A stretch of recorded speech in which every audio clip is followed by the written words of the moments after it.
Muy buenos días, chicos. ¿Qué tal? ¿Cómo están? Si se me puede escuchar, confirman, por favor.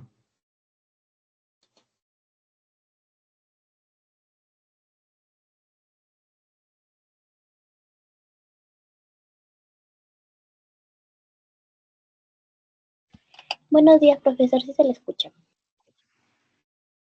Bien, muchas gracias. Entonces, empiezo a compartir la presentación. Evidentemente, como lo podrán notar, no soy la profesora con la que usualmente llevan la clase, así que en esta oportunidad se trata de un reemplazo, ¿no?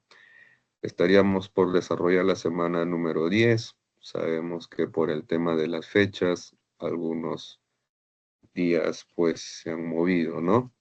Y es ahí entonces donde se produce pues chicos la complejidad del asunto. Pero estamos para poder sobrellevar entonces con naturalidad nuestro temario y aquí empezamos entonces con la semana número 10.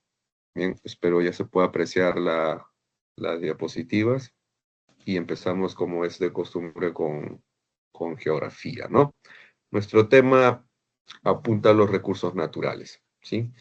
Tener en cuenta que ya hemos trabajado o dialogado un poquito sobre los recursos naturales en el marco del desarrollo sostenible, ¿no?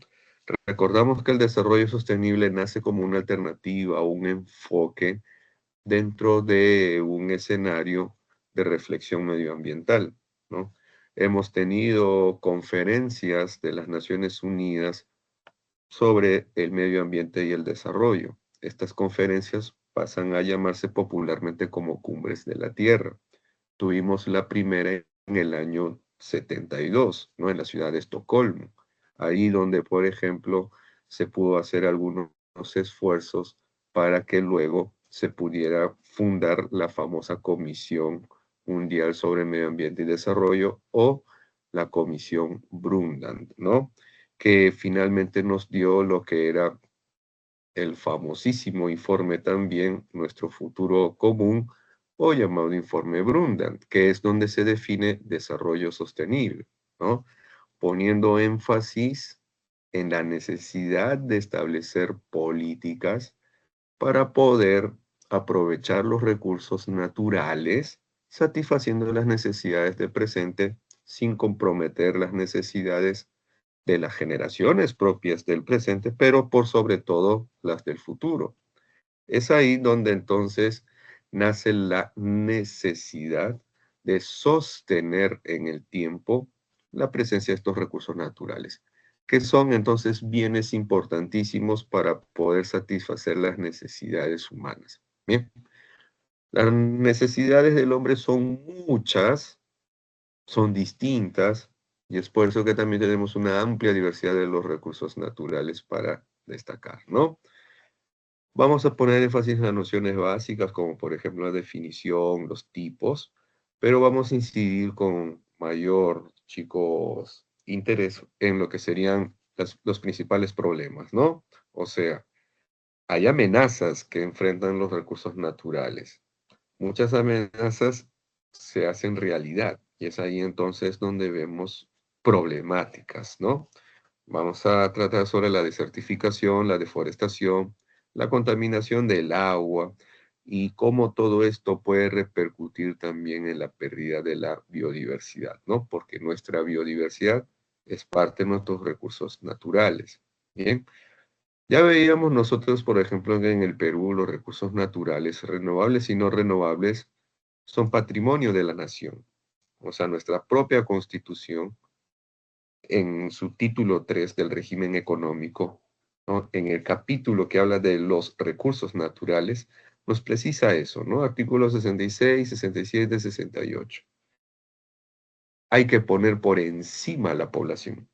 Por ejemplo, ahí también en esta parte de nuestra constitución nos habla sobre el agua, ¿no? Que es un recurso natural bastante importante. Y nos dice que es prioridad el consumo humano sobre cualquier otro destino, ¿no? O sea, antes que destinar el agua dulce a la industria No, chicos, a la agricultura por encima está el consumo humano. Y es que es un recurso natural que es pues importante para el consumo directo. Entonces, por ahí ya vamos teniendo bastante noción de lo que se trata, ¿no?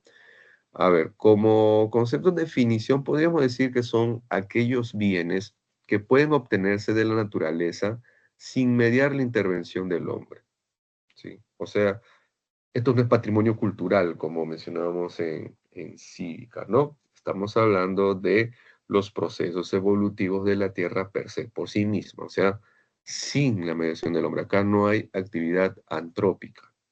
Ahora, estos tienen diversos componentes o algunos puntos que resaltar, ¿no? Los recursos naturales son aprovechados por el ser humano para la satisfacción de sus necesidades. Genial. Esta parte es vital. Tienen valor actual y potencial en el mercado. Es que tienen una dimensión económica, ¿sí? Y cuando nosotros hablábamos o veíamos, por ejemplo, la clásica gráfica del desarrollo sostenible, observábamos tres esferas, tres dimensiones, ¿no? La dimensión económica, que es innegable, y luego teníamos pues la dimensión social y la ambiental. Pero como mencionábamos, lo económico es innegable. Claro, yo, nosotros, chicos, somos partes de un mercado, ¿no? Para satisfacer nuestras necesidades tenemos que adquirir bienes y servicios. Entonces, estos bienes, estos servicios, muchas veces inician desde la extracción de los recursos naturales. Ahora, eso de valor actual y potencial. Bueno, señores, es que en el futuro, según la demanda, la cotización, puede variar, ¿no? Y de hecho, hay muchos recursos naturales que en estos momentos no se están explotando, pero de todas maneras, de cara al futuro, pueden ser vitales para ciertos sectores, ¿no? Como por ejemplo, cuando hablamos de minerales como el litio, ¿no? Que son importantes, por ejemplo, en el altiplano peruano, ¿no?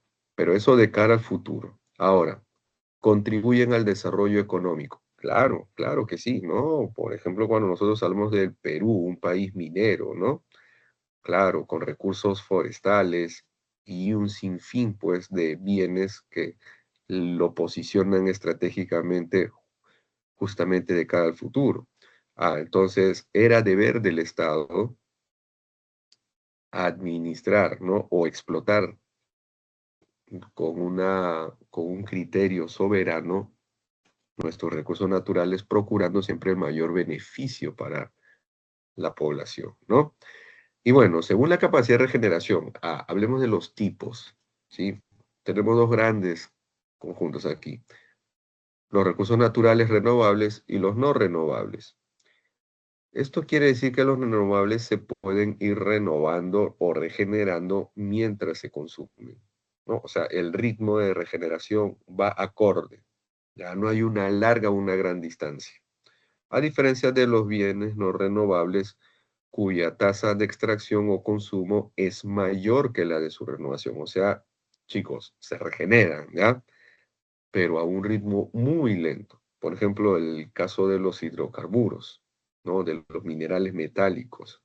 Ahí tenemos claramente muestras de recursos naturales no renovables, que se pueden ir regenerando, pero ¿en cuántas edades, no? O sea, eso es bastante lento y entonces es aquí donde hay la necesidad de establecer políticas, ¿no?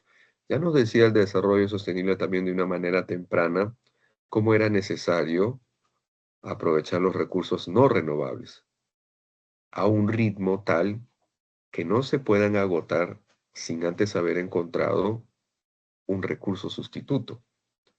O en el caso de los recursos renovables, que nos invita a extraer o explotar estos recursos, pero a un ritmo tal, parejo, chicos, al de la regeneración que merecen, ¿no? Entonces, esto es algo que podríamos señalar desde una manera bastante elemental, ¿no? Ahora, ¿cuáles son los retos que enfrentan los recursos naturales? el alto desarrollo científico y tecnológico. Claro, la tecnología, técnica, conocimiento, ¿no? ¿Cómo es que el hombre ha ido desarrollando medios para extraer los recursos naturales a una mayor escala? ¿Sí? Y cómo le ha permitido llegar a lugares de difícil acceso. Este desarrollo científico y tecnológico no es necesariamente malo, ¿ya chicos? Claro, porque nos permite, por ejemplo, aprovechar de una mejor manera los suelos, tratar el agua residual, capturar carbono que está presente en nuestra atmósfera. La tecnología no es mala por sí misma, pero sí podríamos decir pues que depende, ¿no? De esa variable ética que tenemos como sociedad. Toda vez que sí, pues también puede ser empleado para tener una mayor presión sobre la naturaleza. Por ejemplo, el fracking, ¿no? Una técnica bastante agresiva medioambientalmente hablando que nos permite extraer hidrocarburos que se encuentran a muchísimos metros de profundidad. Entonces, sin tecnología no se pudiera practicar, pero como existe la tecnología, se puede acceder, pero chicos, eso representa una seria amenaza para nuestro medio ambiente, ¿no? ¿Por qué, profe? Porque se pueden contaminar acuíferos, ¿no? Aguas subterráneas y con eso luego toda una unidad, ¿no? Un ecosistema. El crecimiento de la población, claro, algunos dicen, ¿no? Que nuestro planeta está sobrepoblado, entonces que no hay recursos naturales para todos. Y por ahí, chicos, también podríamos entonces mencionar que es una necesidad el control de la natalidad en algunas poblaciones. Ahora, esto no lo digo yo con autoridad única, ¿no? Porque se me ocurre, de hecho, algunos estados ya lo implementan, ¿no? Seguramente ustedes tendrán conocimiento de lo que sucede en algunos países asiáticos, ¿no? Ahora, en cuanto al crecimiento de la población, pues muchas veces esta crece geométricamente, ¿no? Y a mayor población, mayor necesidad. Entonces, por eso la mayor presión también sobre los recursos naturales, ¿no? Por ejemplo, en el caso de la agricultura, ah, hay necesidad de mayor productividad y eso empuja al hombre entonces a encontrar otros medios, ¿no? Por ejemplo, ampliar la frontera agrícola, erradicar bosques, ¿no? También podríamos mencionar el caso de, chicos, del incremento de la población y de sus actividades como el transporte, ¿no? ¿Y cómo se mueven las unidades de transporte? Pues muchos automóviles son a combustión y necesitan gasolina. Ahora, para hacer esa gasolina más limpia, muchas veces pues se recurre al famoso gasol, ¿no? Alcohol. Y ese alcohol puede obtenerse de caña de azúcar. Y la caña de azúcar también demanda, ¿no? Suelo agrícola. Entonces, por ahí, profesor, usted me está diciendo que se busca incrementar campos agrícolas, pero no para alimentar a la población, sino para atender al parque automotor. Bueno, chicos, eso es, ¿no?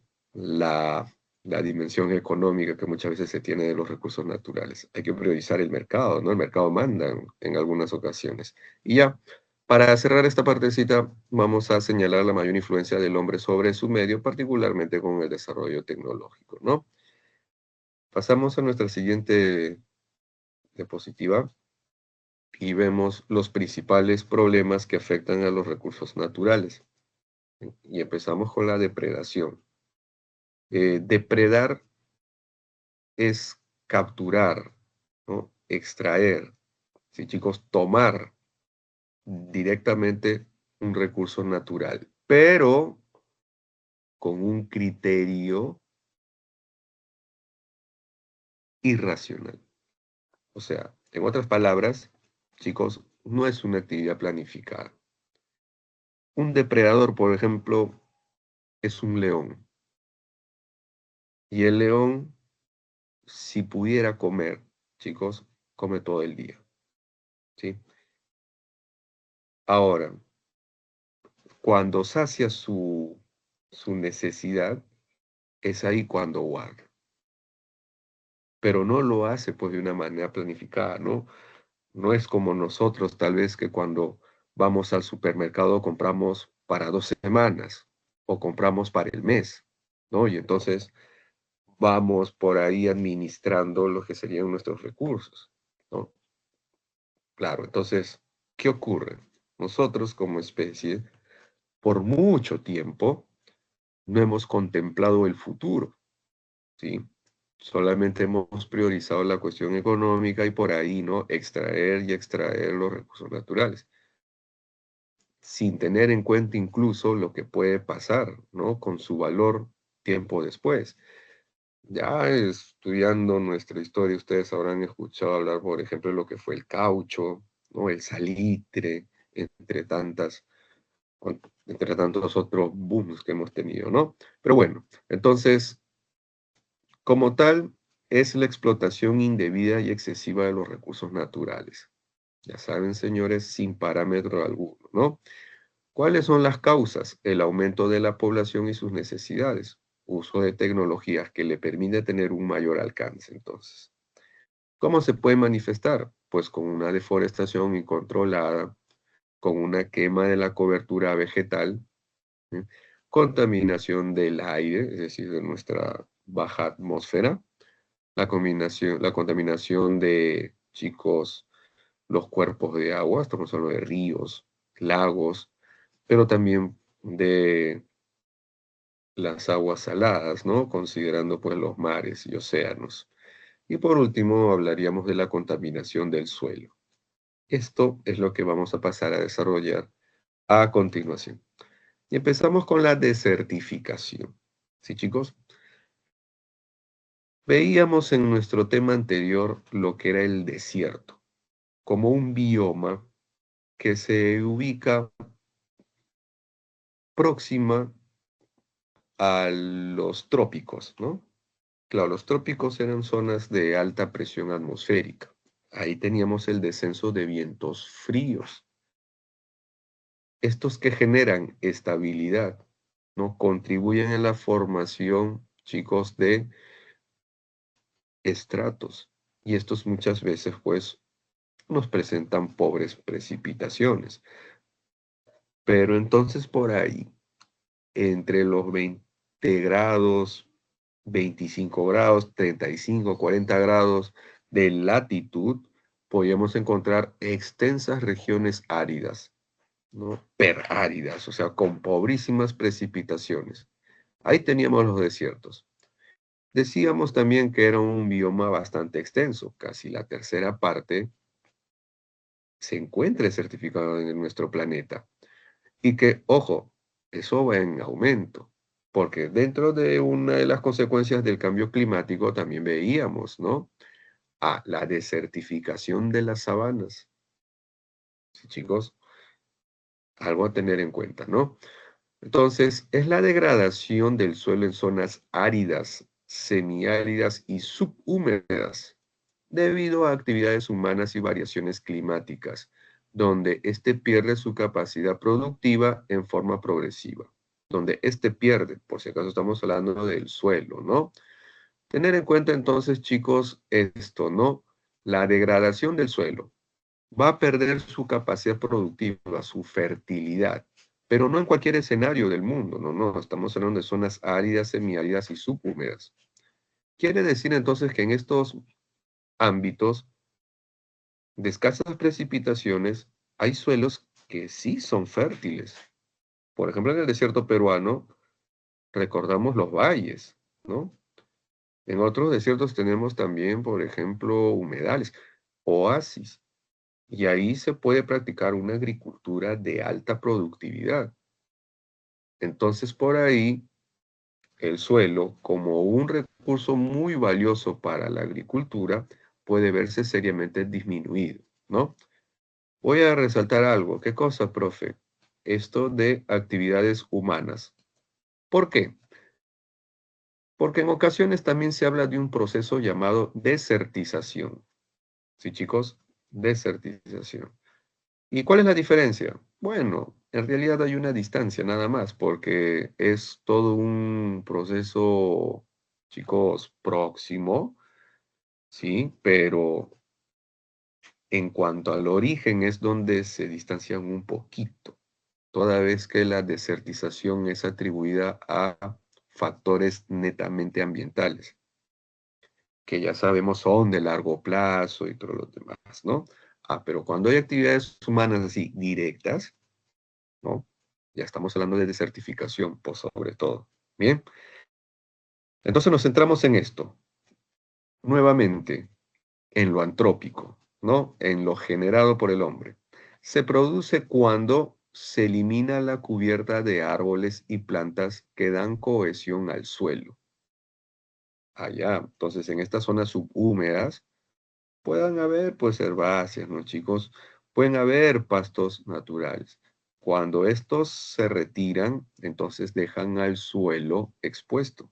¿A qué? A la erosión, tanto eólica como el de las pobres precipitaciones que se pueden presentar en estos escenarios áridos, ¿no? Después tenemos cuando con actividades como la ganadería, chicos, los animales consumen todo el pasto y erosionan la capa superior del suelo. Luego tenemos la agricultura intensiva que agota los nutrientes del suelo. Y por último, los periodos muy prolongados de sequía. Ya, todo esto contribuye a la desertificación, ¿sí? En nuestro país, ¿cómo vamos? Bueno, no, de preocuparse, no es alarmante. El Perú ocupa el tercer lugar entre los países con mayor extensión de tierras secas a nivel de América del Sur. Chicos, creo que el primero es evidente, ¿no? Sí, pues, chichichi, lelele, ¿no? Ahora, las tierras secas alcanzan más de 516.000 kilómetros cuadrados, lo que constituye el 40% de la superficie del país. Veamos aquí nuestra imagen, ya todo esto que está de rojo, amarillo, chicos, naranja, ocre, ¿no? Verde, todos esos suelos están desertificados o en proceso de desertificación, ¿sí? Vemos que no solamente es la costa, ¿no? La costa es más, la veo de color rojito, eso me da una señal, ¿no? Veo luego la leyenda y sí, pues es hiperárido, o sea, es la de menores precipitaciones. Pero también veo parte de la región andina e incluso de la Amazonía, ¿no? La selva alta. Ahí estamos viviendo la desertificación. Profe, pero en la selva alta llueve mucho. Es cierto, por zonas llueve muchísimo, pero hay otras partes de la selva alta donde, chicos, producto del cambio climático también, ¿no? Estas precipitaciones se están reduciendo. Y ya vemos ustedes hacia dónde vamos. ¿Cuáles serían los factores antrópicos causantes de la desertificación en la costa? ¿No? En la costa norte, a ver, ¿qué tenemos? La erosión hídrica y eólica, por tala y quema de la vegetación y el sobrepastoreo del ganado caprino. Entonces, yo veo la imagen, profesor, es algarrobo, ¿no? Claro, por más que el algarrobo, chicos, es una especie protegida, sí, porque talar algarrobo es ilegal, pues la población lo hace de una manera clandestina, ¿no? Furtiva. Ahora, profesor, ¿por qué lo hace? Bueno, porque como combustible, pues es bastante valorado, ¿no? Dicen que da buena leña y toda la cosa, ¿no? Entonces, por ahí ha tenido pues una fuerte demanda, ¿no? El sobrepastoreo de ganado caprino. Bueno, es una especie muy común, ¿no? En la costa norte, por ahí en Lambayeque, en Piura. También contribuye entonces a la reducción de pastos y deja pues al suelo expuesto, ¿no? Tenemos la salinización. Y esto es muy importante reconocerlo porque sí es muy frecuente, sobre todo en esos suelos que son muy ricos en nuestra costa, que son nuestros valles, ¿no? La salinización por excesivo riego y mal drenaje. me voy a prestar la imagen que está de nuestro lado derecho, que dice en el sector centro-sur, ¿no? ¿Por qué, profesor? Miren este suelo. Allá, entonces, ¿qué estamos observando? El color claro, ¿no? El blanco. Eso es la presencia de sales. Pero ¿cómo llegó ahí, profe? ¿Cómo se depositó? ¿Cómo se ha establecido? Ah, en gran parte por el mal drenaje que provoca aniegos. Sí, pues, para el riego, el suelo tiene que estar preparado, ¿no? Si se va a necesitar abundante agua para el riego, tiene que haber surcos. O sea, chicos, por algo hay profesionales que se dedican a la agricultura, ¿no? Ahora, ¿qué ocurre cuando se forman aniegos? O hay, en todo caso, el suelo no tiene un drenaje eficiente y tenemos ahí zonas hundidas. Ah, entonces el agua se deposita. Y esa parte, ese sector del suelo, entonces, soporta más agua de lo habitual. Esa agua poco a poco se va a ir evaporando, pero también se va a ir filtrando. Entonces, ya sea por excesivo riego, por ejemplo, en los campos de arroz, o el mal drenaje que provoca niegos o pequeñas zonas inundadas en otros campos agrícolas, como por ejemplo podría ser pues el del azúcar, vamos a tener ahí entonces como consecuencia la salinización. Porque, profesor, como hemos dicho, el agua que se emplea para regar los campos, chicos, entre comillas, es agua dulce, pero también contiene sales. Ya, claro, el agua es un solvente y en la medida que va discurriendo, fluyendo por nuestra superficie, se va mineralizando, se va salinizando. Y luego veíamos que con el sol, la energía solar, chicos, el agua se evapora, pero no se evaporan las sales. Y nuestra tierra se equilibra, ¿no? Entonces, si es una región árida, se ha ido adaptando a ciertas precipitaciones y por lo tanto a tanta salinidad. Pero si ahora por la actividad humana, ¿no? Por una agricultura que no ha sido muy bien gestionada, a esa parte del suelo le estamos dando más agua de lo que soporta, entonces todas esas sales finalmente van a quedar. Ahora, el agua cuando se filtra también permite el afloramiento de sales. Conclusión, la superficie salinizada con menor capacidad fértil, lo que mencionamos, ¿no? La pérdida de la capacidad productiva o la degradación de los suelos. Es lo que vamos a notar. Después tenemos la desertificación, obvio, ¿no?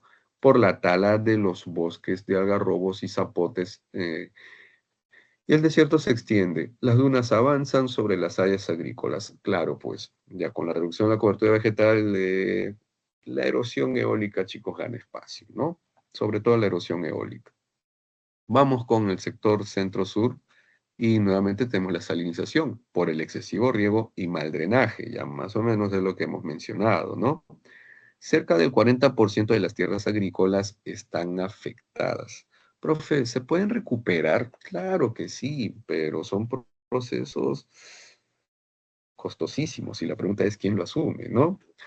Entonces, inversión pública, está difícil, ¿no? Pero sí tendríamos que destacar la posibilidad, ¿no? Ahora, como dicen muchas veces, mejor que limpiar es no ensuciar. Y claro, antes que recuperar esos suelos es mejor no perderlos o no dañarlos, ¿no? Y por ahí apunta entonces nuestras políticas de desarrollo sostenible.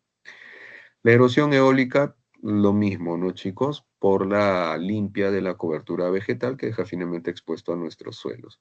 La erosión fluvial, que es bastante, chicos, especial, particularmente en esos suelos adyacentes a nuestros ríos, que se dan pues cuando la vegetación que ahí existía ya no está. Por ejemplo, cuando hablamos de los bosques de galería, ¿no? Hay algunos arbolitos de agarro guarango, ¿no? Que de pronto ya no están. Y entonces las laderas quedan también desprotegidas, ¿no? Las márgenes de los ríos, perdón, las riberas. Ahora, ¿qué ocurre en nuestra en nuestra región andina, ¿no? Los Andes. En la vertiente occidental, allá, eso es la que está de cara a la costa, ¿no? Pues se ve afectado fuertemente por la erosión hídrica, con deslizamientos en la época de lluvias. Profe, esos son huaicos, obviamente, ¿no? La causa es la tala y quema de la vegetación de las laderas y el sobrepastoreo. Sí, pues chicos, es que el suelo le da, mejor dicho, la vegetación le da cohesión al suelo. Pero cuando ya no está y con su desprotección, encima le agregamos pendiente, porque en la vertiente occidental evidentemente estamos hablando de suelos, chicos, escarpados, ¿no? Entonces, cuando se dan las precipitaciones, si estas son relativamente importantes, particularmente en la estación de verano, entonces pueden provocar los huaicos, ¿no? Ahí estamos. Esto de huaico también es la degradación de la superficie, porque arrastra, ¿no? Detritos y una serie de material que puede resultar fértil también, ¿no? O darle una riqueza al suelo. En las zonas interandinas y altoandinas, ¿no? Interandinas estamos hablando, por ejemplo, en esa región que se encuentra entre las cadenas occidental, central y central oriental. O sea, estamos hablando, chicos, de,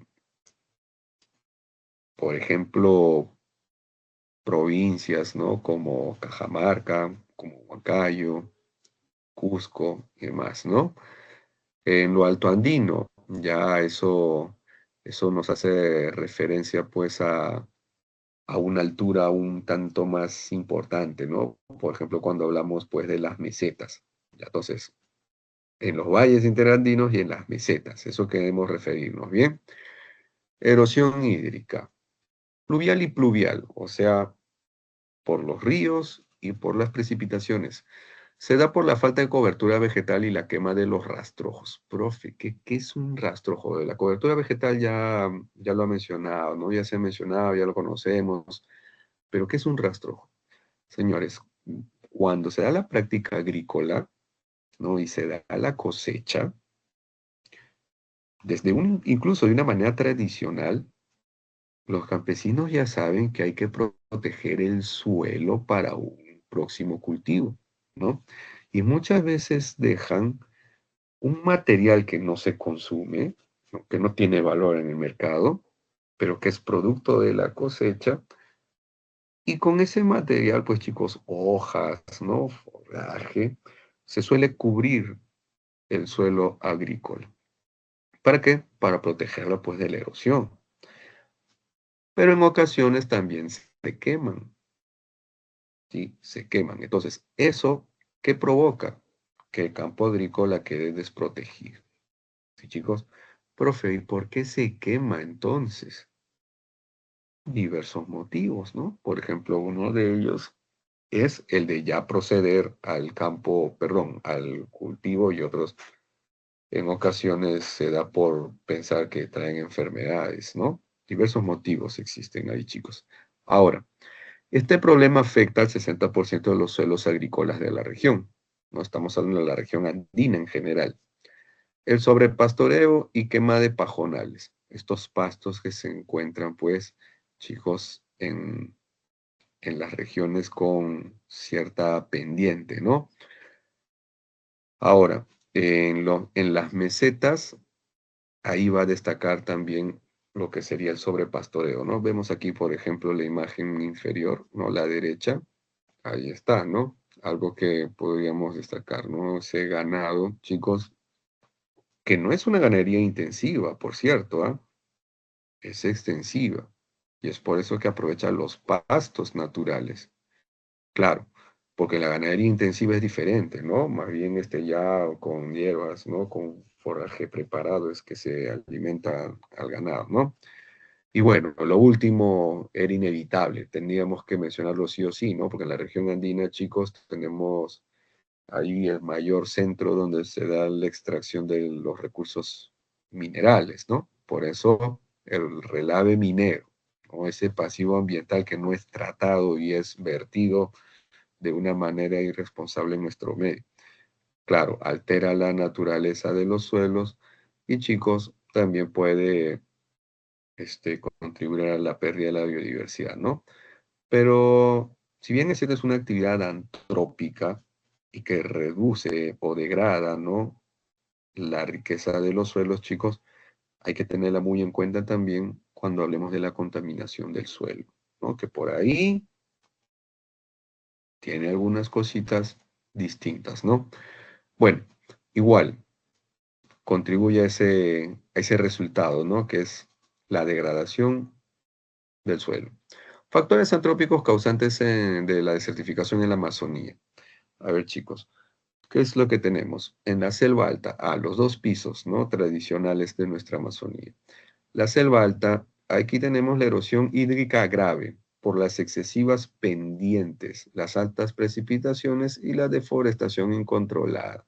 Entonces, chicos, también tenemos huaicos, ¿no? Sí, pues, porque esos árboles que han sido talados entonces ya no le brindan cohesión al suelo y también pues lo dejan libre, expuestos, ¿no? Vulnerables. Malas prácticas agrícolas que eliminan la materia orgánica y no la restituyen en forma natural. Y en la selva baja, ¿qué tenemos? La erosión fluvial. Ya, miren, acá en la imagen tenemos el río, ¿no? Pero este está en su época más bajita. Claro. ¿Qué pasa cuando se deforesta, se retira la cobertura vegetal de las zonas adyacentes? Pues el río, al incrementar su caudal, va a ocupar todo ese suelo, ¿no? Y evidentemente cuando vuelva a retroceder, pues ya no va a tener la misma riqueza, ¿no? Entonces, la deforestación masiva de las orillas de los ríos produce una acelerada erosión de las mejores tierras aluviales. ¿Bien? Y por último, las malas prácticas agropecuarias que eliminan la materia orgánica. En realidad, chicos, si bien es cierto, hemos procurado presentar los factores o causas por regiones, verán ustedes que en generalidad hay algunas prácticas que son repetitivas en ciertas regiones, ¿no? Pero, por ejemplo, si me hablan de salinización de los suelos, profe, eso es la costa. Claro, por el sobreriego, porque en la costa llueve poco, entonces abundante agua, esas zonas inundadas, salinización, ¿no? Si me hablan de deforestación, eso por sobre todo va apunta, ¿no?, a la Amazonía, ¿sí? Claro, si me hablan de huaicos, eso es en pendiente, ¿no? Ahí donde hay, pues, chicos, terreno escarpado, bruto, eso está más asociado entonces a la región andina, ¿no? Ojo, y con eso podemos considerar también la selva alta. Y bien, más allá de eso, vamos a ver ahora lo que nos toca en cuanto a lo que sería las alternativas, ¿no? ¿Qué hacer frente a esta problemática? Y para ello, bajo el enfoque del desarrollo sostenible, podríamos destacar, ¿no? Coordinar la gestión de las tierras y de los recursos hídricos. ¿Sí? Claro, pues por ejemplo, eso de sobreriego, ¿no? Ya ir trabajando con la población, los pequeños agricultores, en otras formas, ¿no? Luego tenemos la tarea de proporcionar a las comunidades locales los medios necesarios para que puedan prevenir la desertificación. Mm, Profesor, ¿cómo es eso de proporcionar a las comunidades locales? Chicos, información, ¿no? Por ejemplo, a las comunidades de la costa norte, decirles pues que el algarrobo tiene un valor más allá que ser simple leña, ¿no? Que visto desde una manera productiva y no netamente extractiva, el algarrobo nos puede dar muchos bienes, ¿no? Algarrobina, incienso. Chicos, la algarroba, que es su fruto, se puede tratar de una manera diferente, se puede tener un mayor valor agregado de ese bien, ¿no? Entonces, por ahí instruir, ¿no? Capacitar, como se dice muchas veces, a la población. Luego, apostar por modos de vida alternativos que no dependan del uso tradicional del suelo. Por ejemplo, la acuicultura en zonas secas. Bien interesante, ¿no? Particularmente, chicos, no solo en zonas de agua dulce, sino también en agua de mar, ¿no? La agricultura de invernadero, como vemos en la imagen. Ahí, ¿qué provoca eso, profe? Bueno, una mejor gestión del agua, de todas maneras, ¿no? Y luego, las actividades relacionadas con el turismo, que requieren un menor uso de las tierras y de los recursos naturales locales. ¿Cómo es eso, profesor?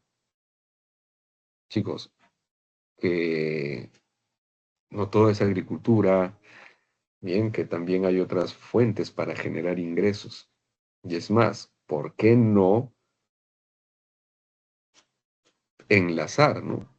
La práctica agrícola con el turismo, que también podría ser, chicos, una alternativa. Ahora,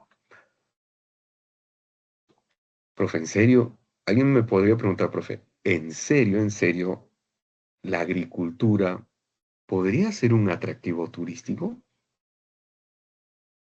La respuesta es positiva. Incluso cuando hablamos del turismo vivencial, ¿no? Si hay personas a las que les interesa vivir, pasar el día a día como parte de una comunidad, y si se dedica a la agricultura, lo hace. Conocen justamente la cultura de una comunidad, ¿no? Su trato, su interrelación con el medio, con el suelo particularmente, ¿no? Y en todo caso sus actividades productivas. Claro que se puede. Ahora, la deforestación. Este problema también es severo, ¿no?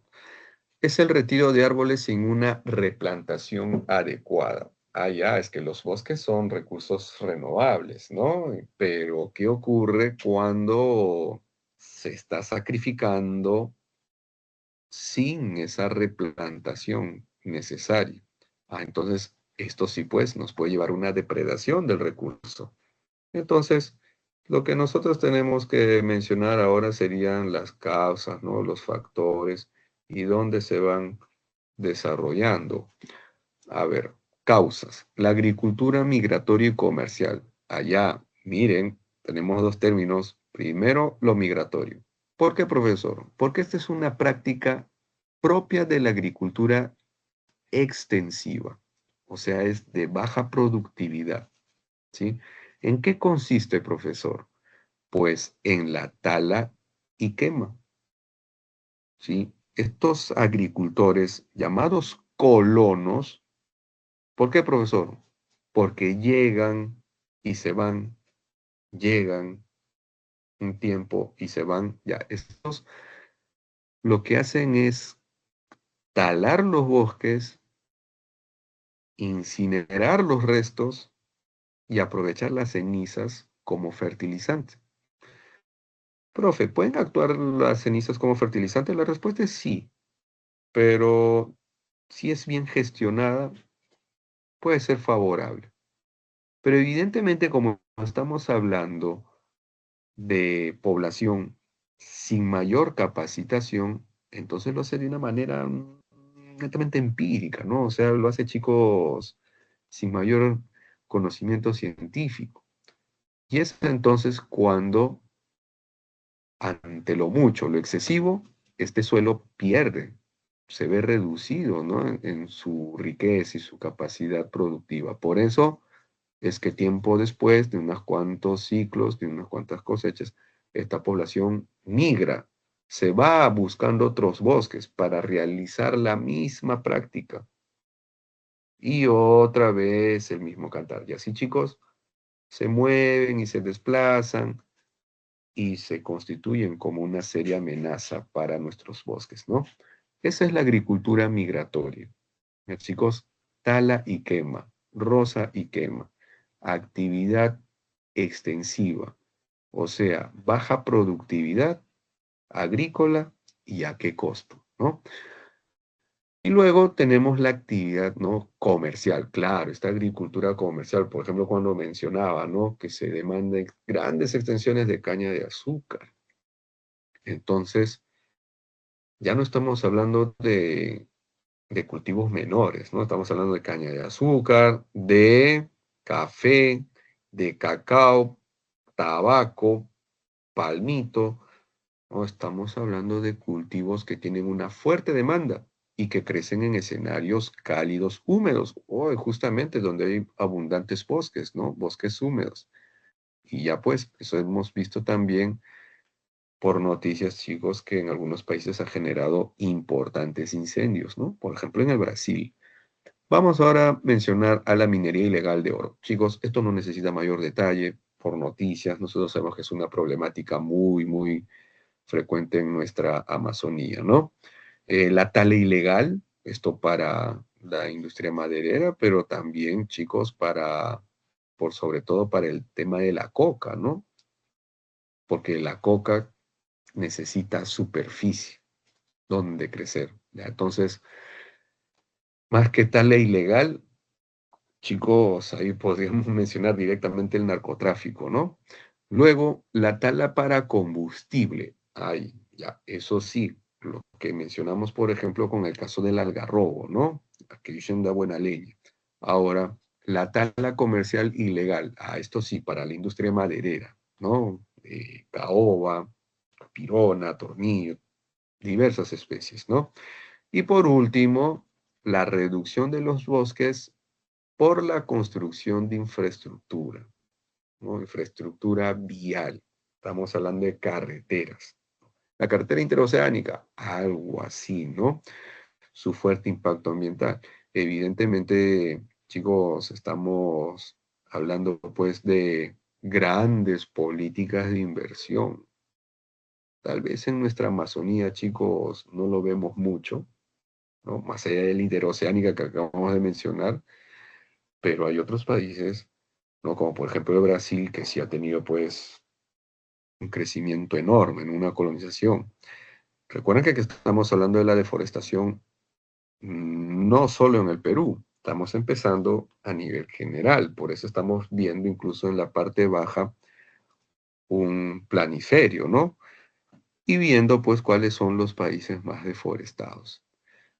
A ver, la FAO, que es, chicos, un ente de las Naciones Unidas, destinado a velar, ¿no?, por políticas sobre los alimentos y la agricultura, considera que en el año 2020 el área forestal mundial continuó disminuyendo y ha perdido 420 millones de hectáreas de bosque desde 1990, o sea, en 35 años prácticamente, chicos, cuánto se ha deforestado, ¿no? Y ahí está incluso, miren, qué países tienen deforestación extrema? Brasil, Bolivia, ¿no? En América del Sur, en el África, uy, ahí está el Congo, pues, profe. Tenemos Nigeria también, ¿no? Y por el lado de Asia, Oceanía, bueno, en Asia tenemos Camboya, ¿no? Y lo que sería en Oceanía, Indonesia, ¿no? Indonesia es Asia. Lo que ahí faltaría destacar sería una parte de Papúa Nueva Guinea. Ahora, Australia, no, Australia tiene un índice alto, ¿no? Alto, ahí está el Perú, no se puede quedar atrás, ¿no? Perú, Ecuador, Paraguay, buena parte del África, ¿no? Ahí donde está, por ejemplo, países como Angola, está Zimbabue, Madagascar, en Oceanía, Australia, ¿no? Es fuerte. Y uno de los bosques que están sufriendo mayor deforestación en los últimos años son los fríos, ¿no? La taiga, por ejemplo, en la Siberia rusa, ¿no? Claro, ahí tenemos una progresiva deforestación. En realidad, esos bosques fríos, chicos, si tienen una deforestación media, como menciona esta gráfica, es porque el verano es corto. Sí, porque la época de frío es muy prolongada. Si esa época de frío no resulta ser tan prolongada, de hecho que tendría una mayor deforestación, ¿no? Bueno, son cositas, como se dice. Medidas de desarrollo sostenible. ¿Qué hacer frente a la deforestación? Evidentemente, chicos, esa replantación adecuada se tiene que dar, ¿no? Reforestar las áreas deforestadas, ¿sí? Profesor, ¿pero eso no es obvio? No, chicos, no es obvio. Reforestar las áreas deforestadas. Muchas veces se considera que con plantar árboles en otros lugares y no necesariamente donde se taló, estamos siendo neutros. No, no, chicos, no, no es así, ¿no? Hay que reforestar en los mismos suelos ahí que fueron deforestados. Ahora, una cosita más también, ¿ah? Por más que se haya reforestado, eso no quiere decir que el impacto ambiental cero, sea cero, ¿no? Porque por edad, los bosques pueden tener mayor capacidad de captura de carbono. Pueden ser, chicos, sumideros más importantes, ¿no? Los bosques primarios no se comparan a los bosques reforestados, ya señores. Y bien, utilizar métodos menos agresivos, evitar el derroche de recursos naturales, ¿no? Reducir, reducir. ¿Se acuerdan de las 3 R, no? Reducir, reciclar y reutilizar. Reducir.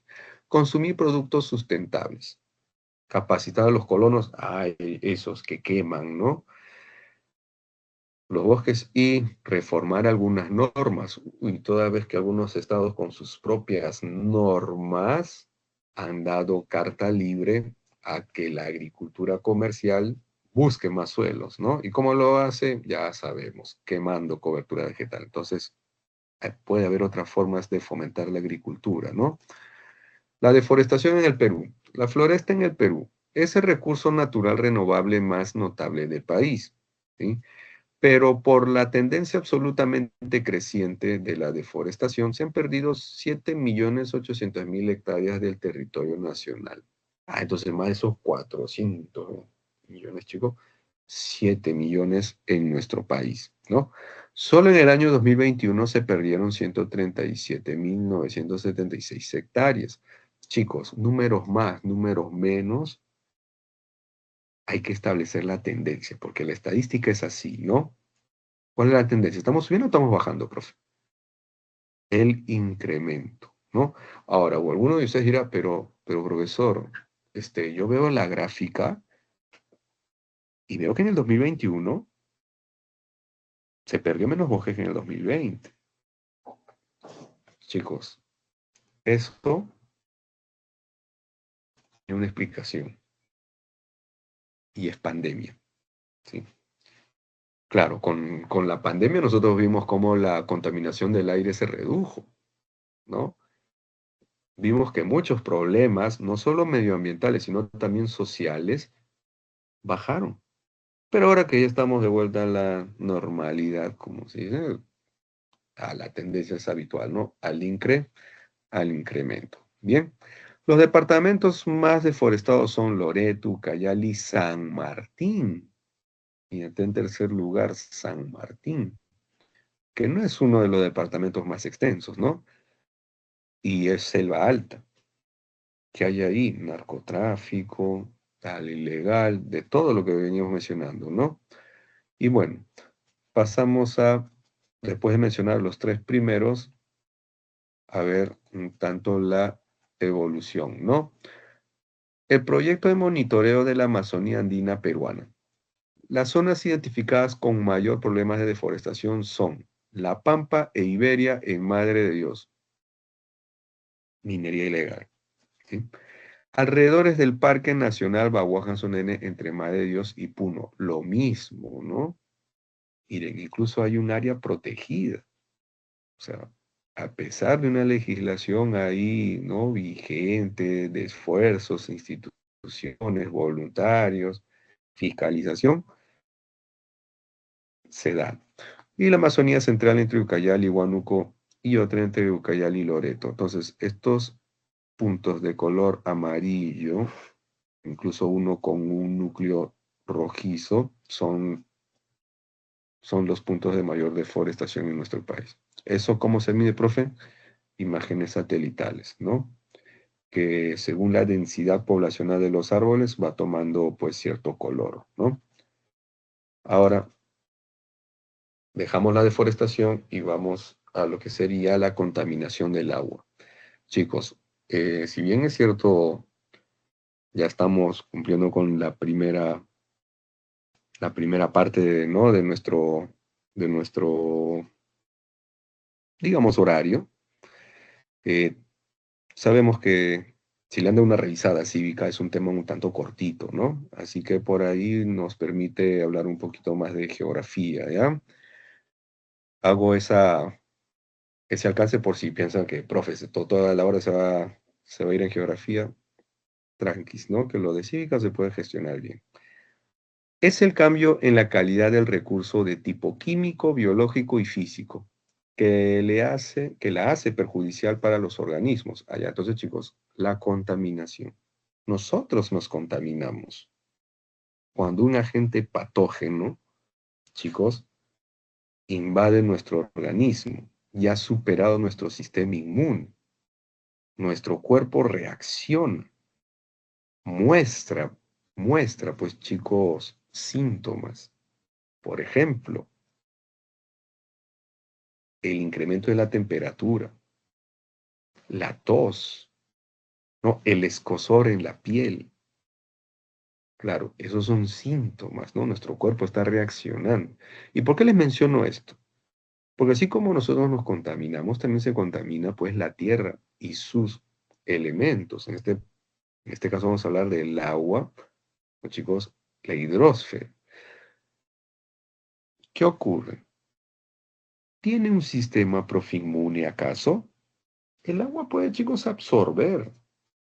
Sí, puede absorber algunos contaminantes y puede mantener un equilibrio de tal manera que se puede permitir la vida, ¿no? Incluso hasta la ingesta directa. Pero, ¿qué ocurre con la actividad antrópica? Pues esos químicos, ¿no? Ciertas actividades van a desequilibrar y entonces ya vuelve a este recurso como una amenaza para el consumo humano.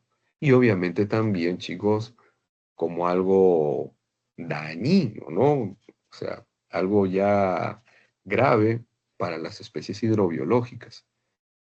¿Cuáles son las causas de la contaminación del agua?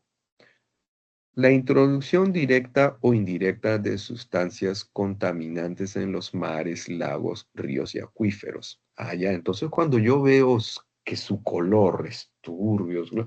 Eso ya es un síntoma, ¿no? Cuando veo que ya no hay peces, ahí ya, pues ya no es solamente un síntoma, ya estoy viendo una consecuencia, ¿no? Bueno, introducción directa o indirecta de sustancias contaminantes en los mares, lagos, ríos y acuíferos, ¿no? Ahí tenemos aguas hervidas, domésticas, tenemos el caso de las aguas industriales. ¿Por qué no recordar también lo que acaba de ocurrir en nuestro mar, ¿no? En la zona norte, derrames de petróleo, eh, el agua del riego, ¿no? En la actividad agrícola, sí, porque muchos fertilizantes, ¿no? Y sus químicos terminan ahí también, pues en el agua, ¿no? A través de los canales de regadío termina, pues, chicos, en el mar o en algunos ríos. Cuando los contaminantes superan la capacidad de absorción del sistema acuífero, ya estamos hablando de algo, pues, anómalo, ¿no? Según el Ministerio del Ambiente, en la mayoría de los ríos de Madre de Dios, el mercurio supera el límite máximo permisible, ¿no? Esas LMP son los estándares y archivos son los mismos. Ahora, profe, ¿cuáles son los ríos más contaminados? Bueno, más allá de los de esa unidad hidrográfica de Madre de Dios, pues en la vertiente del Pacífico podríamos mencionar al río Chili, ¿no? Que cruza por la ciudad de Arequipa. Tener en cuenta que Arequipa es una gran ciudad, pero que no tiene salida al mar. Entonces no ocurre como acá en Lima, donde tenemos la posibilidad de construir colectores que expulsan o llevan todas esas aguas residuales hacia el mar, ¿no? Entonces ahí todo es hacia el río, ¿no? Hacia el río. Y bueno, de ahí tenemos otros ríos también contaminados muy, muy fuerte por ciertos factores, por ejemplo, el RIMAC, ¿no? Que es por la presión de la población, ¿no? Las ciudades, Lima es una monstruosidad, y otros como el Osmore, por la minería, ¿no? En Moquegua. Y bien, vamos a mencionar ahora cuáles serían las consecuencias, ¿no? Pues la contaminación del agua genera el 80% de las enfermedades en los países en vías de desarrollo. Profe, ¿por qué en los países en vías de desarrollo? Algunos puntos. Primero, no tienen acceso al agua potable. Entonces, muchos de estos países, y particularmente sus poblaciones de bajos recursos, solamente necesitan o les queda tomar de manera directa de la naturaleza el agua, ¿sí? Entonces ahí es cuando se generan muchas enfermedades, ¿no? Gastrointestinales particularmente. Otra cosita también, el agua del cilindro, ¿no? Claro, el camión cisterna. Por más que nos recomienden hervir el agua, chicos, a veces no es suficiente, ¿no? Porque no solamente es hervir el agua, o sea, es todo el entorno.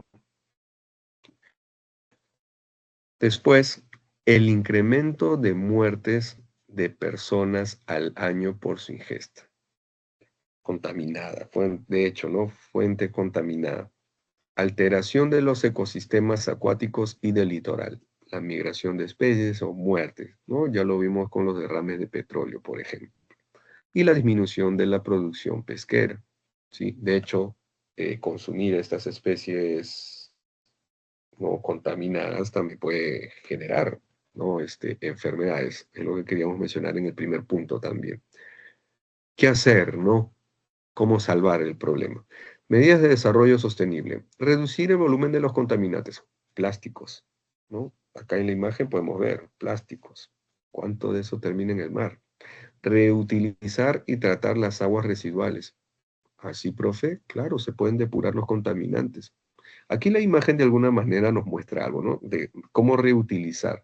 Pues sí, lo que ingresa por el grifo, ¿no? Por nuestro lavadero, chicos, nuestro pequeño lavatorio, lo que nos ha servido para asearnos, por ejemplo, luego puede ser empleado para lo que es el inodoro, ¿no? Entonces ahí ese es un ejemplo de reutilización. Pero chicos, no es el único. También podríamos hablar, por ejemplo, del tratamiento de aguas residuales que se da para irrigar campos agrícolas o regar pues simplemente áreas verdes, como lo vemos en nuestra ciudad, ¿no? Porque muchos camiones cisternas que riegan las áreas verdes de nuestra ciudad lo hacen con aguas tratadas, ¿sí? Regar las áreas verdes con agua potable es un lujo, algo que todavía algunas comunas de nuestra Lima metropolitana incluso se permiten, ¿no? Ya, entonces eso no está siendo sostenible, pues chicos, ¿no? Destinar agua potable, que debería ser para el consumo humano, para regar áreas verdes, entre comillas, no es lo más inteligente, ¿no? Se puede optar por las aguas tratadas. Claro está, obviamente certificadas, ¿no? Claro, porque se debe garantizar que han sido debidamente depuradas y que eso también no va a suponer pues un riesgo a la salud de la población en general que existe pues a un parque o algo por el estilo, ¿no? Ahora, reciclar los contaminantes. Bien, eh, hay una diferencia entre reutilizar y reciclar, ¿no? Bueno, aquí los contaminantes, por ejemplo, el plástico. Sí, de simple. Vamos ahora con la contaminación del aire. Es la presencia en el aire de uno o más contaminantes o cualquier combinación de ellos en concentraciones o niveles tales que puedan constituir un riesgo a la salud de las personas,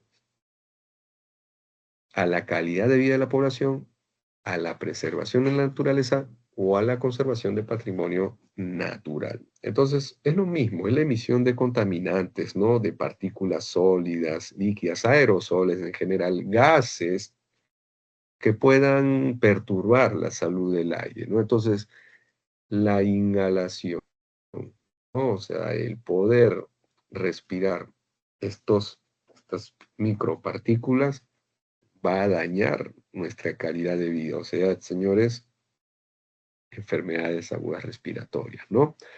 Y no solo a nosotros, sino también a nuestros recursos naturales, ¿no? Hablábamos incluso directamente del aire. Origen de los contaminantes, fuentes biogénicas. Estamos hablando de aquellas que corresponden a los eventos de contaminación producidos por fenómenos propios de la naturaleza. Era previsible, ¿no? Por el término. Ahora, antropogénico, ya el hombre, pues, profe, ¿no? Lo humano. A ver, actividades e intervenciones que realizan las personas, siendo la principal causa la combustión de energía fósil. Claro, la gasolina, el diésel, el querosén, ¿no? Que querosén ahora solamente tiene un trato industrial, pero ahí está todavía, ¿no? ¿No? Un derivado del petróleo, de los más nocivos. La calidad del aire en el Perú. De acuerdo con el estudio Reporte de la calidad del aire en el mundo del 2021, realizado por la firma privada IQ Air, el Perú tiene la más baja calidad de aire en América Latina, ¿sí? Ocupando el puesto 26. Ahora, profesor, ¿me pueden preguntar en un examen? Chicos, micropartículas más, micropartículas menos, lo que sí tengo que tener clarísimo, o sea, lo dejo, como dicen, ¿no? Es inferir que por nuestras prácticas irresponsables y mayor regulación, el aire, principalmente en las grandes ciudades, y ahí ponemos en la cúspide Lima, no tiene una salud necesaria, ¿no? O sea, hay un grado de contaminación. Ahí vamos a ver entonces qué tan contaminados somos. Eso ya es una parte accesoria, ¿no? Datos. Por ejemplo, en América Latina, primer lugar, ¿no? La ciudad de Lima, en segundo lugar, a nivel Latinoamérica, o sea, algo hay que hacer, ¿no? Es determinada por la concentración de componentes gaseosos y de partículas, ¿no? A ver, gases, el dióxido de azufre, el dióxido de nitrógeno, ¿no? Hablamos del monóxido de carbono, eso es, chicos, el parque automotor, claro está. La principal causa de lo que sería la contaminación del aire en nuestro país, particularmente en la ciudad de Lima metropolitana, ¿no? ¿Qué hacer para cambiar el panorama? Medidas sostenibles frente a la contaminación del aire. Utilizar bombillas y electrodomésticos de bajo consumo. Ahora ustedes dirán, profe, ¿y cómo utilizar bombillas? O sea, foquitos, mi foco LED, ¿no? O mi electrodoméstico con un consumo nivel A. O sea, eso quiere decir que es perfectamente funcional, pero con un bajo consumo de energía, ¿no? Puede contribuir a no contaminar el aire. Chicos, fácil. Porque con un menor consumo de energía eléctrica, ya no necesitamos muchas centrales térmicas. Y las centrales térmicas que producen energía eléctrica funcionan en base a derivados del petróleo. Entonces, ahí hay emisiones, claro está. Ah, ya, profe. Ya, esa es la relación que existe. Luego, usar el transporte público, bicicleta y caminar. Profe, un poquito difícil, ¿no? Yo que tengo que estudiar, tengo que irme hasta San Marcos, desde San Juan de Lurigancho, desde Villa María del Triunfo. Bueno, el tren eléctrico, ¿no? Ahí una posibilidad, que igual va a representar emisiones, por si acaso, lo acabamos de decir, ¿no? Hay centrales térmicas. Pero tal vez por ahí optar, ¿no? Por la hidroeléctrica. Chicos, otras fuentes pueden haber, ¿no? Igual reducir la huella es importante, ¿no? Mantener automóviles con el debido mantenimiento. Claro, también hay que tenerlos sanos, ¿no? Hay que tenerlos en buen estado. Conducir vehículos eléctricos o híbridos. Ahora, alguno dirá, profe, yo he leído mucho al respecto, ¿no? Y hay estudios que dicen que un vehículo eléctrico puede ser mucho más contaminante que un vehículo a combustión, ¿no? Claro que ese automóvil convencional que vemos ahorita en nuestra ciudad, ¿no? Bueno, por ahí una opción puede ser el GNV, profe, el GNV concentrado. El Estado peruano ha hecho una política agresiva respecto a la masificación de gas natural en el parque automotor, ¿no? Impulsando la conversión con bonos, ¿no? Tal vez habrán escuchado de la palabrita FICE. Bueno, hay otras alternativas, ¿no? Antes que la gasolina. Muchos dicen, cuida el motor, ¿no? Porque los automóviles fueron fabricados para caminar con gasolina y no con gas. Pero bueno, esos adaptadores me van a representar un costo, pueden tener menos emisiones, pero profe, mi carrito se va a malograr rápido, ¿no? Bueno, por ahí hay todo un tema de información que se tiene que ir dilucidando, ¿no? Elegir limpiadores ecológicos. Usar pinturas a base de agua o sin disolventes. Sellar los recipientes de productos de limpieza y productos químicos. Ahorrar energía. Ya. Reducir el consumo de carne y productos lácteos. Bien. Bueno, chicos, de todas maneras aquí ya nosotros vamos viendo que son algunas acciones necesarias y muy evidentes para poder reducir los contaminantes en el aire, ¿no? La contaminación del suelo es una alteración del recurso por la presencia de sustancias químicas producidas por el hombre, las cuales afectan su capacidad productiva. Profe, alto ahí. Pero esta definición se parece mucho al de la desertificación. Se parece, pero no es igual, ¿no? ¿Qué era la desertificación? Es la degradación del suelo en zonas áridas, semiáridas y subhúmedas debido a actividades humanas, ¿sí? Y variaciones climáticas, ¿no? Donde pierde su capacidad productiva de manera progresiva. Allá, entonces, acá que veo una alteración del recurso, el suelo, por la presencia de sustancias químicas. Ya, esa es otra cosita, pues, ¿no? ¿Es una actividad antrópica? Claro que sí, pero ya no es por cuestiones físicas, no, chicos, biológicas, estamos hablando de una cuestión química, producidas por el hombre, ¿bien? Y no nos repara en qué tipo de ambiente se da. No nos dice si es árido, templado, frío. No, no, chicos, esto es en cualquier parte del mundo. Entonces, por ese petróleo, por esa batería, ese relave minero, ¿no? Esos detergentes que se vierten de manera directa al suelo, allá, de eso estamos hablando. Esa es la contaminación del suelo.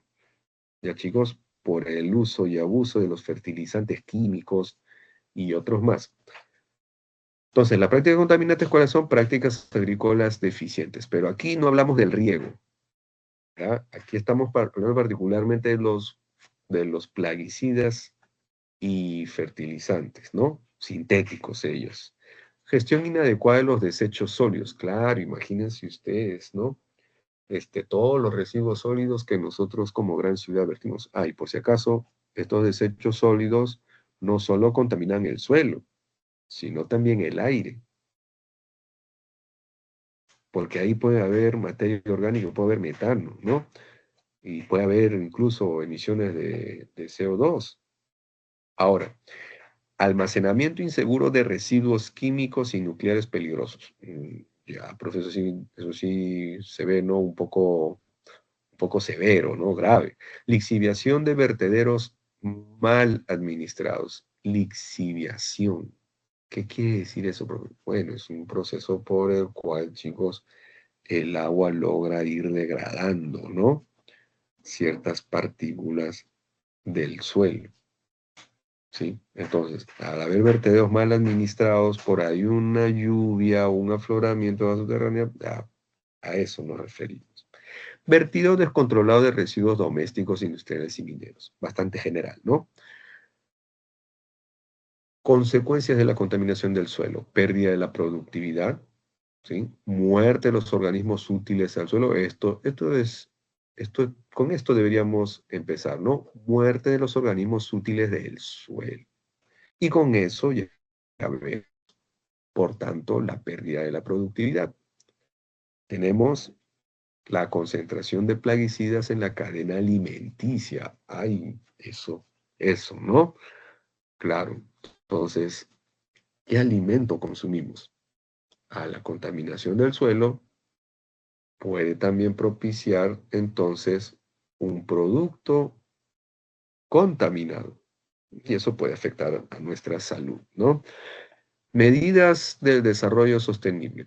Utilizar abonos orgánicos. Ya, bien, bien. Más caritos, pero bien. Practicar la rotación de tierras de cultivo. Ya, eso quiere decir no agotar nuestros suelos, chicos, con fertilizantes, ¿no? Luego, aplicar racionalmente los plaguicidas. Finalmente, chicos, llegamos a la pérdida de la biodiversidad, ¿no? Se refiere a la disminución o desaparición de la diversidad biológica. Ojo, pérdida de la biodiversidad, entonces, no solamente es reducción, ¿sí? O sea, tenemos 5.000 cóndor andino, ahora tenemos 2.000. Profe, todavía no se ha perdido. No, chicos, se ha reducido notablemente, ha disminuido el número de ejemplares. Ya podemos hablar de un problema de pérdida de la biodiversidad, ¿sí? Ahora, cuando se extingue completamente, eso ya es más obvio, ¿no?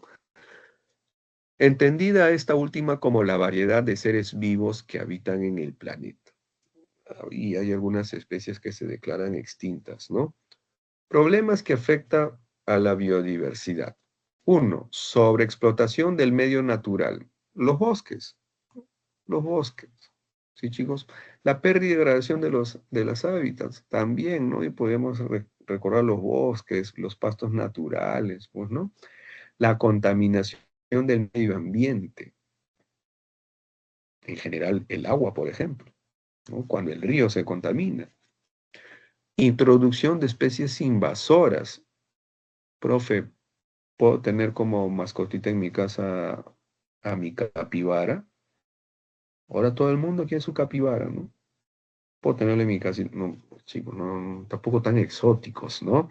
Ahora, hay algunas especies que son llevadas de un lugar a otro, y en ese lugar de destino, pues pueden ser un depredador terrible y pueden desaparecer toda una especie, ¿no? Pueden ser portadoras también, chicos, de una enfermedad. Por ejemplo, ¿se imaginan ustedes a un oso polar en la Antártida? Yo creo que ya estábamos enterados que en la Antártida no hay osos polares, ¿verdad? Claro, los osos son más del hemisferio norte.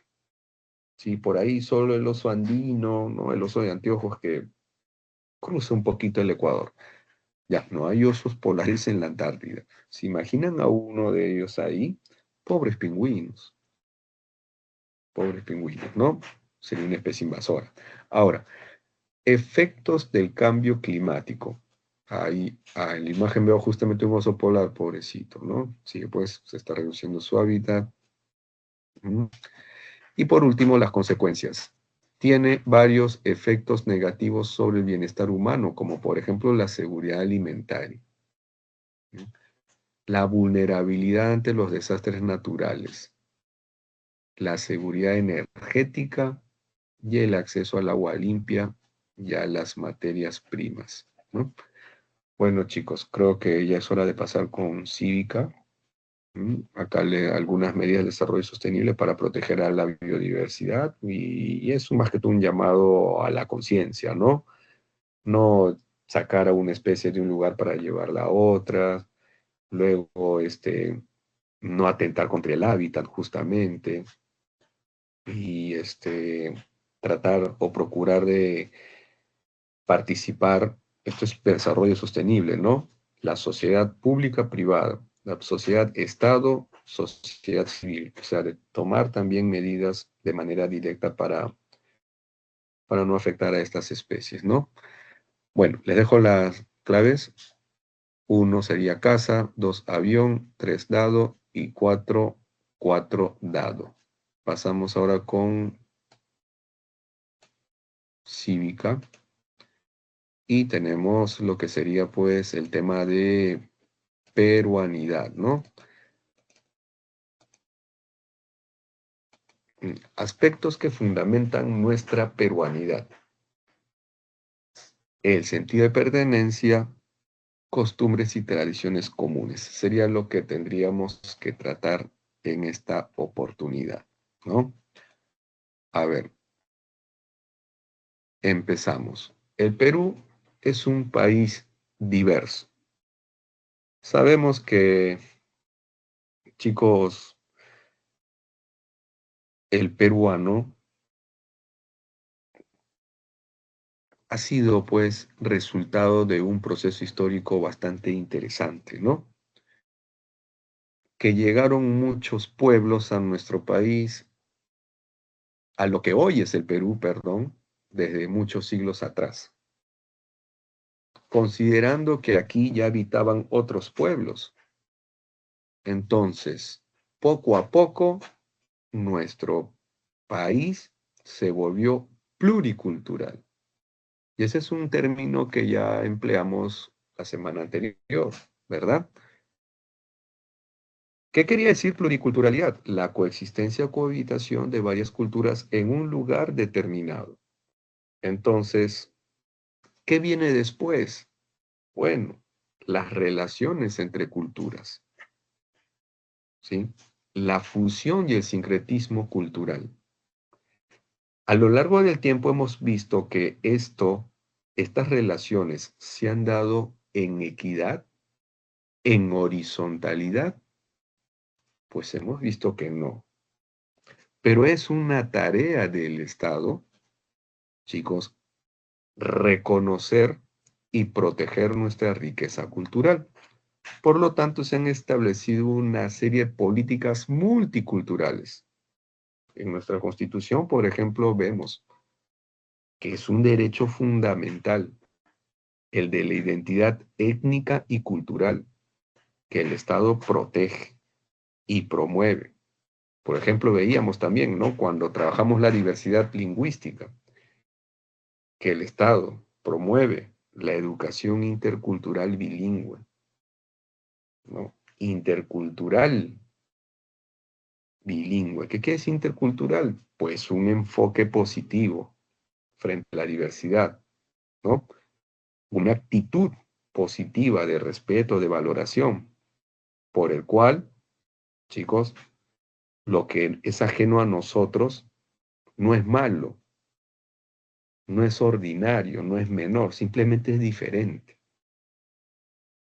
Y puede tener todo un trasfondo que también es interesante. Y entonces, el peruano, al reconocerse diverso, lo que puede asumir es una actitud pues de aprendizaje y no de discriminación, no de desconocimiento, ¿no? Entonces, por ahí tendríamos que ir empezando por reconocer que el peruano es, chico, de todas las sangres, o que no necesariamente lo que no es parte de mi entorno y mi cultura no es peruano. O sea, eso sería sentirme parte de un grupo referente o sentirme superior, ¿no?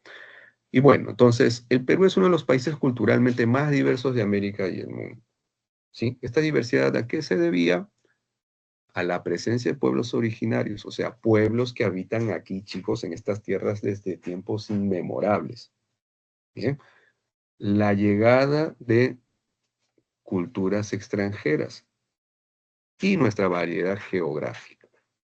Claro, no nos olvidemos que la diversidad cultural de nuestro país en buena parte se debe a esta variación, ¿no? De medios, porque una cosa es interactuar con la región andina, claro, el hombre, por ejemplo, andino con su apu, y otra cosa es, pues, el hombre amazónico con su laguna, con su cocha, ¿no?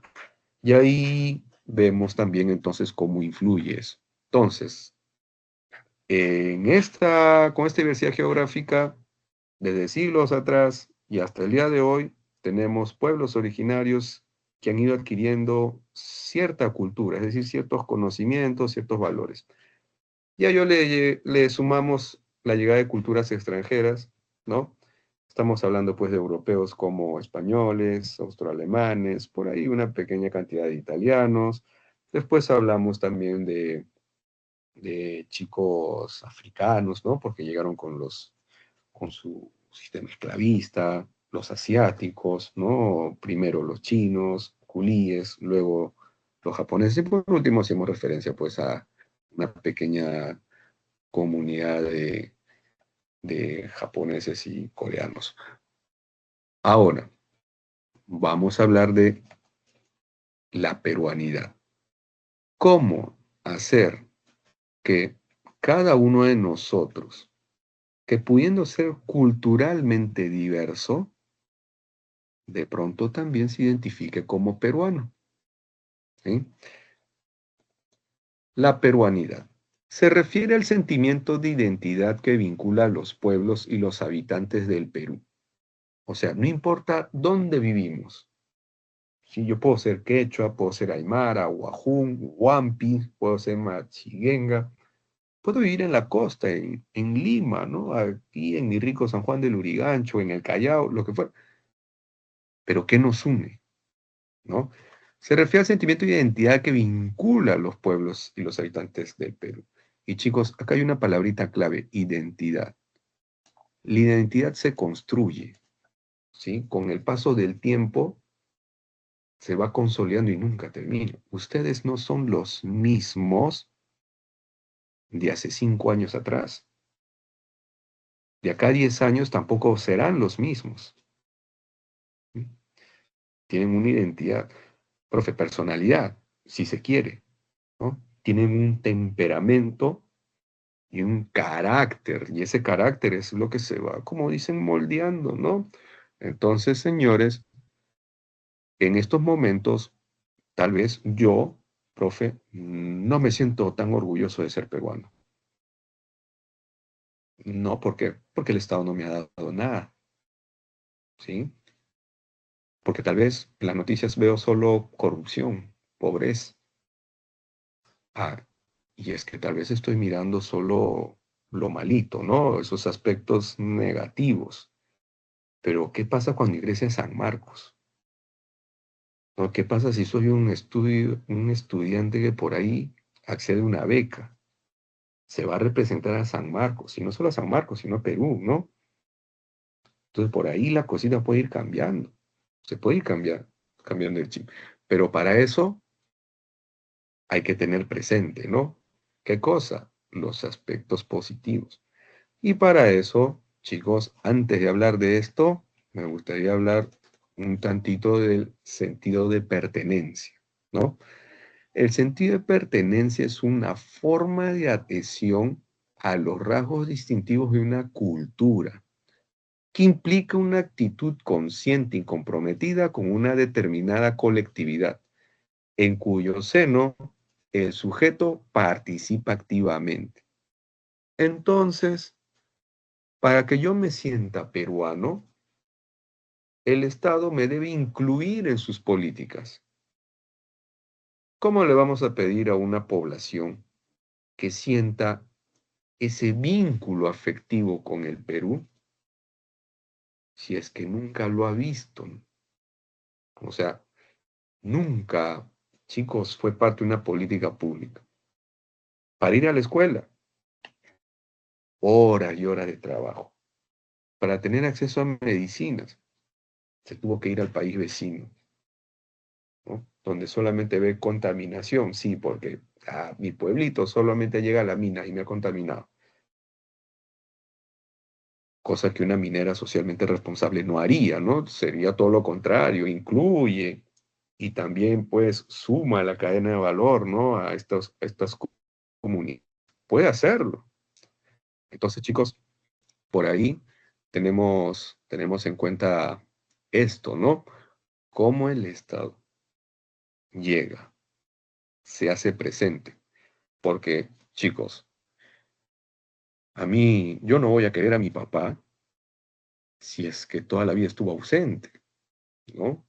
De pronto viene a los 15 años y me dice, sabes que yo soy tu papá, me tienes que querer. Así no funcionan las cosas, ¿verdad? Bueno, entonces, vamos con lo siguiente. Se relaciona la identidad nacional, ¿no? Se puede definir como el sentimiento subjetivo del individuo a pertenecer a una nación concreta, a una comunidad en la que existen diversos elementos que la cohesionan y la hacen única. Por lo tanto, el sentido de pertenencia, chicos, que es ese elemento que se ha ido construyendo con el pasar del tiempo, con la participación, ¿no? Y que nos permite sentirnos parte de una comunidad, chicos, es una cuestión concreta, no es un sentimiento. Entonces, por ejemplo, yo,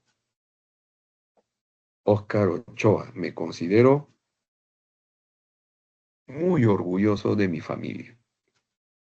Yo soy parte de los Ochoa, ¿no? Hay un sentido de pertenencia, hay una comunidad, mi familia, somos solidarios, somos honestos, pero más allá de eso, también me siento parte de la comunidad chorrillana, ¿no? Yo vivo en Chorrillos, ¿sí? Entonces, comunidad pujante, formada por migrantes, por lo que fuera, ¿sí? También me siento parte de la comunidad sanmarquina, ¿no?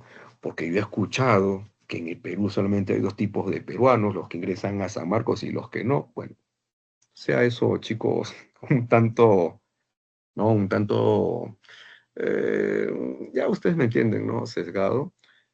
Por ahí pues hay un pequeño orgullo, ¿no? Por haber pertenecido o ser parte de la comunidad sanmarquina. Entonces, también me siento parte de la comunidad peruana. Y ese es el sentido de pertenencia, ¿no? Ese vínculo con una comunidad familiar, local, institucional, incluso nacional. Bien, el sentido de pertenencia que nos llama entonces a una identidad nacional, o sea, sentirnos parte de una comunidad nacional es promovido por el Estado, evidentemente, ¿no? Las instituciones civiles también y los medios de comunicación. Y es que esta es una política de Estado, ¿no? El sector privado no puede ir en contra de los propósitos del Estado. Por eso hay políticas. Las instituciones civiles, varias, ¿no? Hay, por ejemplo, organizaciones sociales de tipo cultural, que lo que hacen es promover un tanto la peruanidad, ¿no? Por ejemplo, cuando hacen concursos gastronómicos, de danzas, ¿no? Con sus respectivas reseñas o remembranzas. Eso podríamos destacar, ¿no?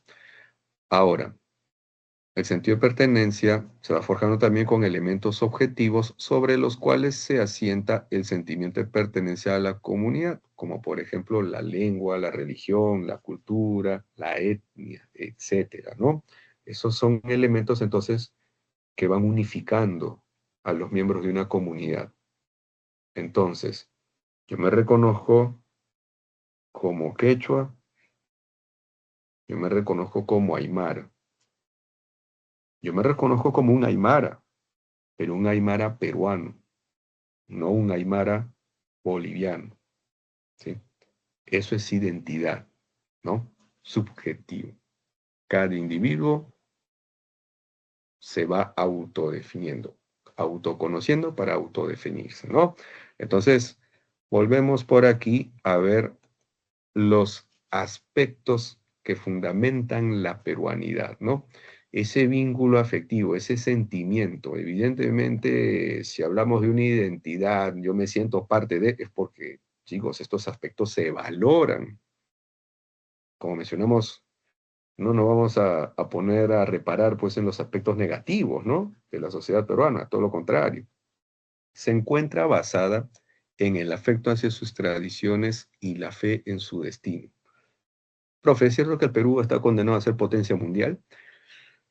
Bueno, se nos dice mucho, ¿no? De el Perú de cara al futuro, ¿no? Por su posición geográfica, por sus recursos naturales, pero también, chicos, hablemos pues de el afecto a sus tradiciones, ¿no?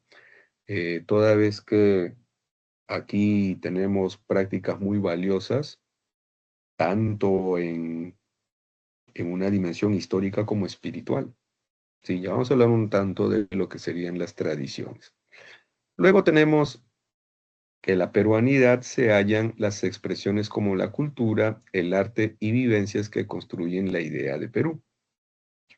Hay que reconocernos diversos entonces, ¿no? Otra cosita, ¿qué tenemos que valorar? Ahora sí, vamos puntualmente. La acción del hombre peruano a través de la historia. Ah, creo que mucho se habla del antiguo Perú, ¿no?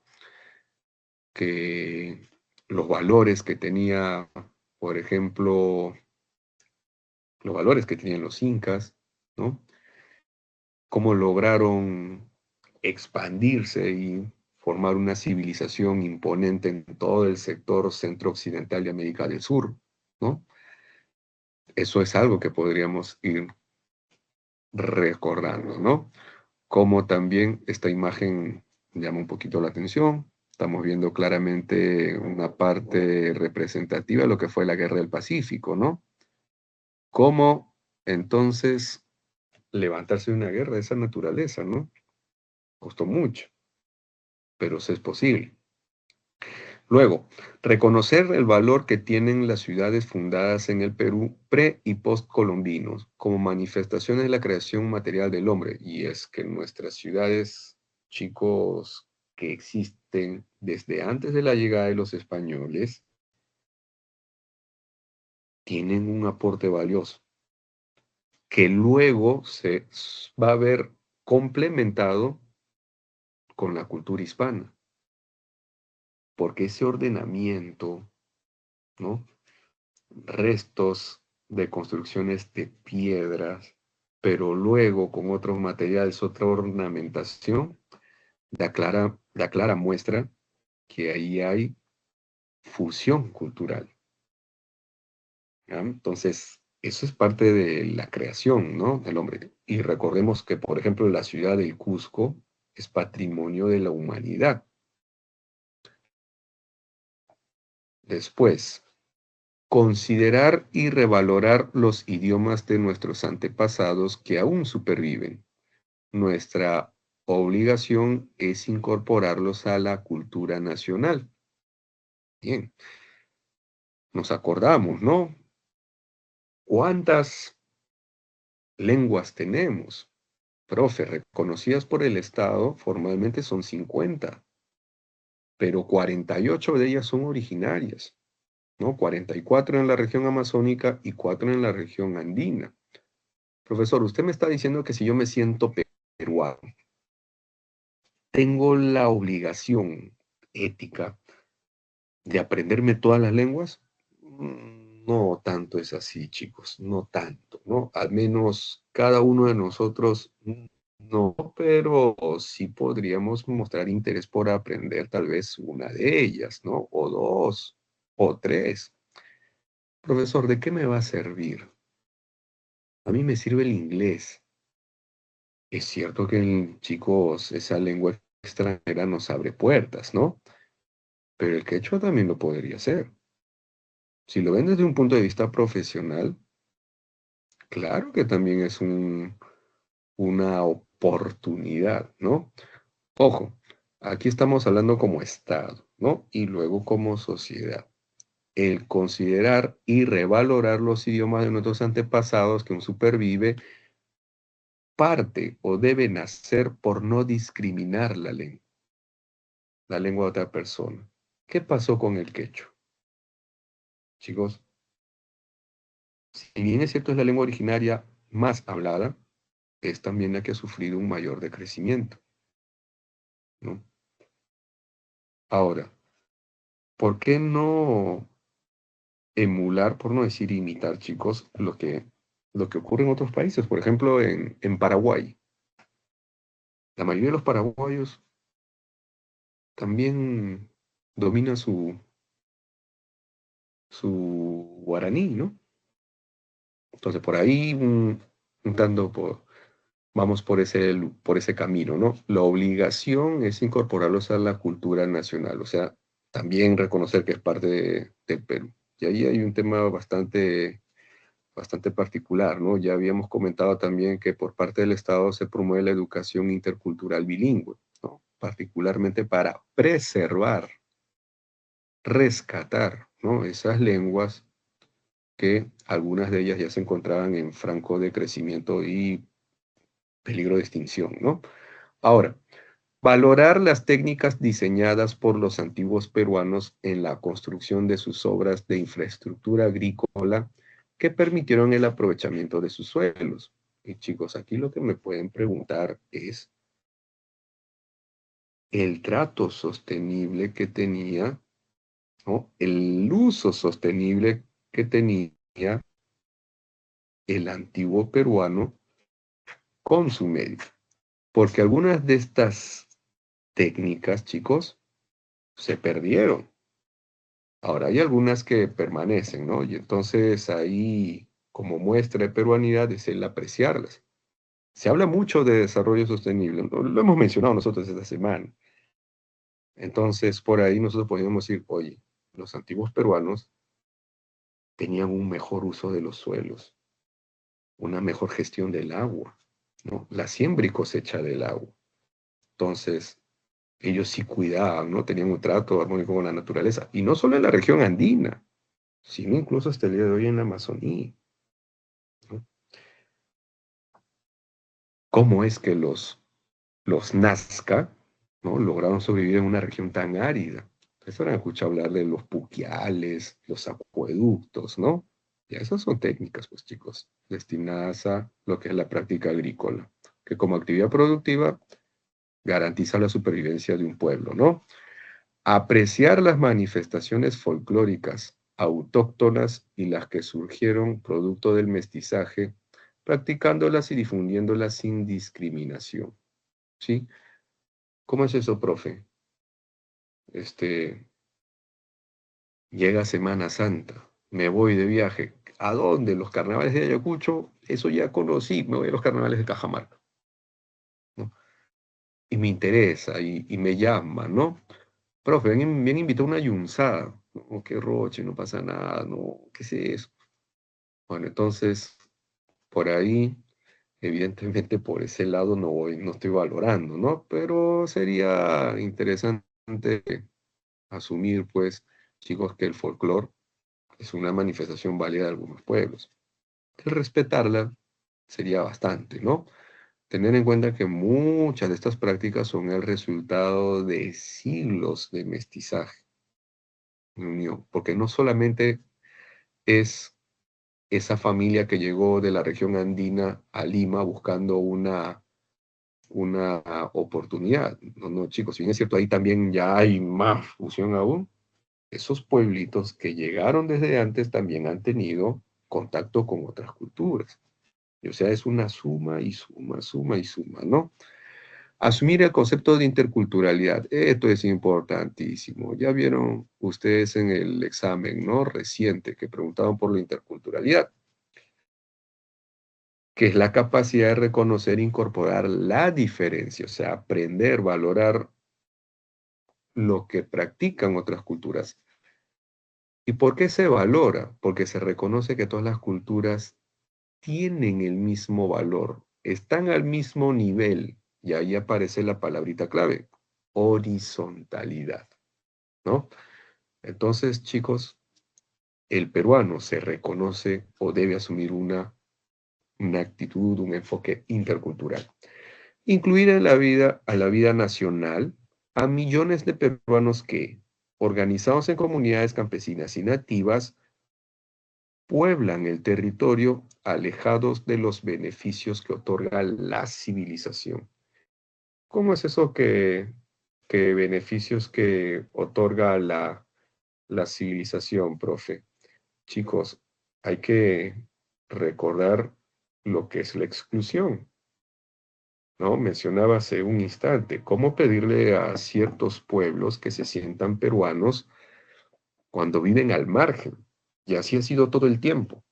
Entonces, no es que llega de pronto el Estado y les dice, ustedes son peruanos y por lo tanto tienen que cumplir con los deberes de todo ciudadano peruano, ¿no? Que van a tributar, que van a apretar.